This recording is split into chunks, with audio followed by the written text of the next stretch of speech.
समाधि क्या होती है? पतंजलि के अनुसार समाधि क्या है? समाधि के कितने प्रकार हैं? समाधि की अवस्था कैसे प्राप्त करते हैं? समाधि में जाने के लिए क्या क्या तैयारी करना चाहिए? समाधि में जाने की पारंपरिक विधियां कौन सी हैं? समाधि का हमारे व्यावहारिक जीवन में क्या महत्व है? मेरे दोस्तों, यह सारी जानकारी आपको मिलेगी इस वीडियो के अंतर। तो वीडियो में अंत तक बने रहिए, क्योंकि आज का हमारा सफ़र है अष्टांग योग के वॉल्यूम नंबर 9 का। इस सीरीज़ के पहले के 8 वॉल्यूम जरूर देखिए, जो कि आपको देंगे अष्टांग योग की संपूर्ण जानकारी पूरी गहराई तक। नमस्कार दोस्तों, my name is doctor Arun Jha, founder director Ayurmangalam wellness Jhansi, rejuvenating life naturally with amazing Ayurveda.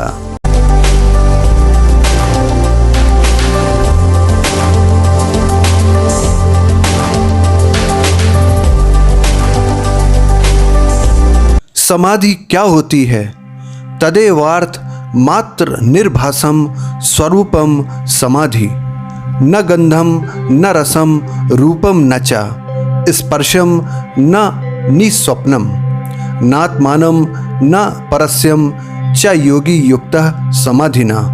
अर्थात ध्यान में जब केवल ध्येय मात्र के स्वरूप या स्वभाव को प्रकाशित करने वाला अपने स्वरूप से सुने जैसा होता है, तब उसे समाधि कहते हैं। समाधि की अवस्था में सभी इंद्रियां मन में लीन हो जाती हैं।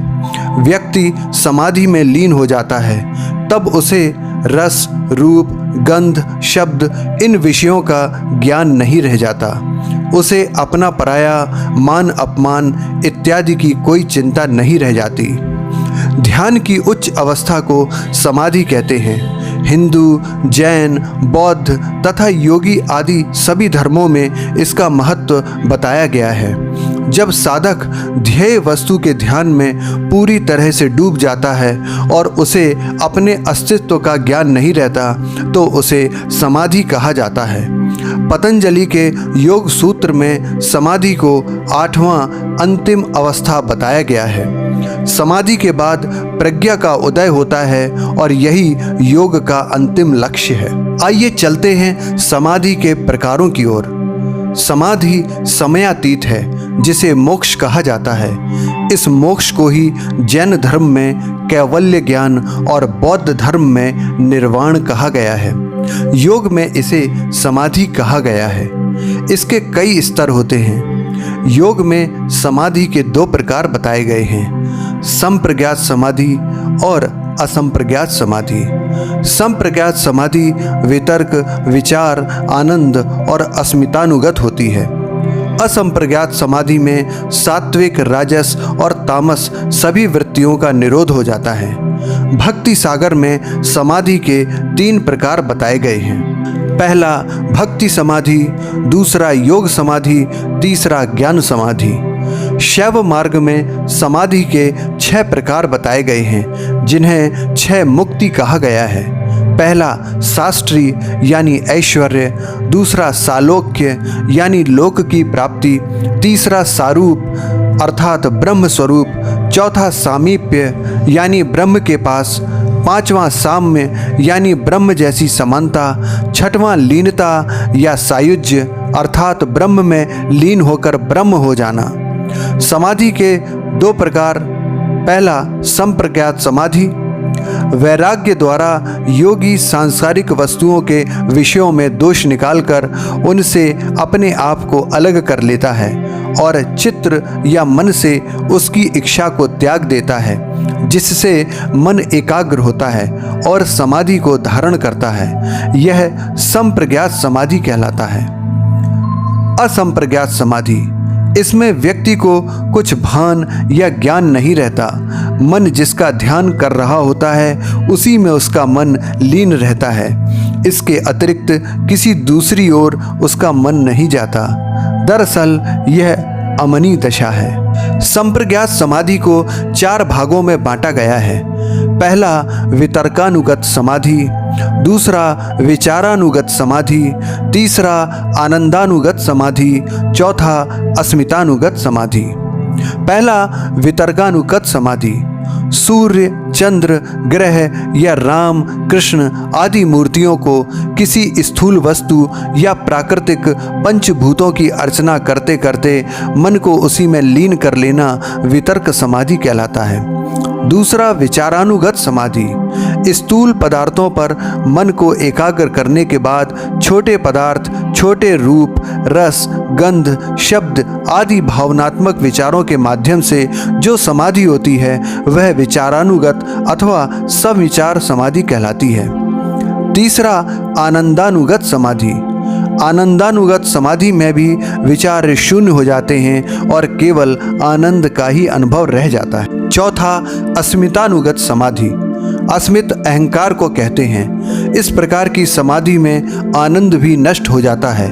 इसमें अपने भन की भावनाएं रह जाती हैं और सब भाव मिट जाते हैं। इसे अस्मित समाधि कहते हैं। इसमें केवल अहंकार ही रहता है। पतंजलि इस समाधि को सबसे उच्च समाधि ही मानते हैं। आइए जानते हैं समाधि में जाने की योग्यता क्या है। जब व्यक्ति प्राणायाम प्रत्याहार को साधते हुए धारणा व ध्यान का अभ्यास पूर्ण कर लेता है तब वह समाधि के योग्य बन जाता है। ध्यान की वह अवस्था जब व्यक्ति ईश्वर या अपने आराध्य में एकाकार हो जाता है समाधि कहलाती है। इस अवस्था में व्यक्ति को स्पर्श, रस, गंध, रूप एवं शब्द इन 5 विषयों की इच्छा नहीं रहती तथा उसे भूख, प्यास, सर्दी, गर्मी आदि का आभास भी नहीं होता। ऐसा व्यक्ति शक्ति संपन्न बनकर अमरत्व को प्राप्त कर लेता है। उसके जन्म मरण का चक्र समाप्त हो जाता है। आइए जानते हैं समाधि समय की स्थिति क्या होती है। जब पूर्ण रूप से सांस पर नियंत्रण हो जाता है और मन स्थिर व संतुलित हो जाता है तब समाधि की स्थिति कहलाती है। प्राणवायु को 5 सेकंड तक रोकना धारणा है। 60 सेकंड तक मन को किसी विषय पर केंद्रित करना ध्यान है और 12 दिनों तक प्राणों का निरंतर संयम करना ही समाधि है। ऐसे शुरू की जाती है समाधि। जब व्यक्ति प्राणायाम प्रत्याहार को साधते हुए धारणा व ध्यान का संपूर्ण अभ्यास कर लेता है तब वह समाधि के योग्य बन जाता है। समाधि के लिए व्यक्ति के मन में किसी भी प्रकार के बाहरी विचार नहीं होते। व्यक्ति का मन पूर्ण स्थिर रहकर आंतरिक आत्मा में लीन हो जाता है तब समाधि घटित होती है। इसलिए समाधि से पहले ध्यान के अभ्यास को बताया गया है। ध्यान से ही चित्त विचार शून्य हो जाने की अवस्था में समाधि घटित होती है। समाधि प्राप्त व्यक्ति का व्यवहार सामान्य व्यक्ति से अलग हो जाता है। वह सभी में ईश्वर को ही देखता है और उसकी दृष्टि में ईश्वर ही सत्य होता है। समाधि में लीन होने वाले योगी को अनेक प्रकार के दिव्य ज्योति और अलौकिक शक्ति का ज्ञान स्वतः ही प्राप्त होता है। आखिर क्यों जरूरी है मोक्ष?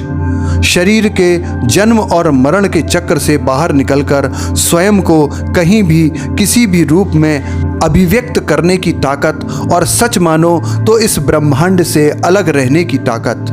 ब्रह्मांड से अलग वही रह सकता है जो ब्रह्म स्वरूप शुद्ध चैतन्य है। समाधि का व्यवहारिक जीवन में क्या महत्व है? प्राप्तम प्रापणीयम क्षीणः छेतव्याः क्लेशः छिन्न श्लिष्ट पर्वा भव संक्रम यस्या विच्छेदा जनित्वा म्रियते मृत्वा च जायते यति ज्ञानस्यैव पराकाष्ठा वैराग्यम एतस्यैव ही नानन्तरिकं कैवल्यमिति।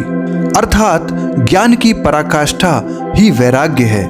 समाधि द्वारा ज्ञान के इस उच्चतम क्षितिज की प्राप्ति होने पर मोक्ष अवश्यंभावी है, जिसे पाकर योगी इस प्रकार अनुभव करता है कि प्राप्त करने योग्य सब कुछ पा लिया। क्षीण करने योग्य अविद्यादि क्लेश, अविद्या, अस्मिता, राग, द्वेष, अभिनिवेश नष्ट हो गए हैं, जिसके पर्व मिले हुए हैं।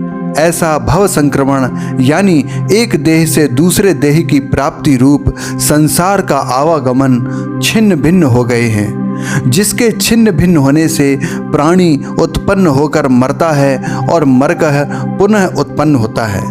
इस प्रकार यहाँ संक्षेप में समाधि का वर्णन किया गया है। तो दोस्तों, कैसा लगा आज का वीडियो? नीचे कमेंट बॉक्स में कमेंट करके ज़रूर बताएं। यदि चैनल पर पहली बार आ रहे हैं तो चैनल को सब्सक्राइब ज़रूर कर लें ताकि इस सीरीज़ के सारे वीडियो मिलें आपको सबसे पहले, और यह बिल्कुल फ्री है। यदि वीडियो पसंद आया हो तो वीडियो को लाइक करें, शेयर करें, फॉरवर्ड करें। So stay connected always. तो मिलते हैं अगले वीडियो में, तब तक के लिए नमस्ते, सत श्री अकाल, सलाम, बाय बाय, वंदे मातरम दिल से।